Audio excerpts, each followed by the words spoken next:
Rugby's governing bodies have rejected calls from academics to remove tackling and the scrum from the school's level of the game, with World Rugby describing the advice as extreme and alarmist. Alison Pollock and Graham Kirkwood from the Institute of Health at Newcastle University argue that most injuries in youth rugby occurred due to the collision element of the game.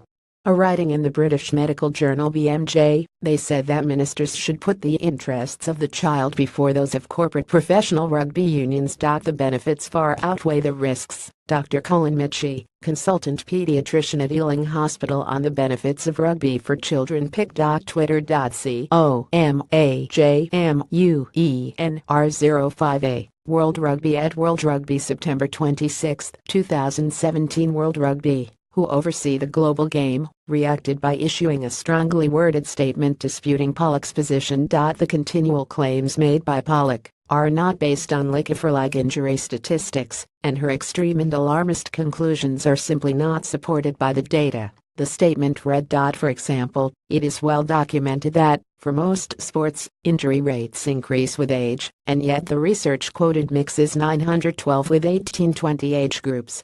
At my club, we would be pleased. We lost 12 boys to private schools rugby. Ban the tackle scrum in schools, they'll return to club rugby. Tony Kavanagh at TONYKAV1 September 26, 2017. Contrary to Pollock's opinion, the systematic published studies, where injury has been properly defined and monitored, suggest the risk for preteens is not unacceptably high compared to other popular sports. Pollock and her colleagues believe that removing collisions from schools rugby is likely to reduce and mitigate the risk of injury in pupils. They argue that a history of concussion is associated with a lowering of a person's life chances across a number of measures, including low educational achievement and premature death. Ban tackling in UK schools, and we too could soon produce a domestic league as bland as the top 14. Scrum Bloggery at Scrum Bloggery September 26, 2017. Supporting World Rugby is the Rugby Football Union. Its chairman Andy Coslett insists the risks are outweighed by the benefits to be gained from the sport, while also disputing Pollock's data on safety.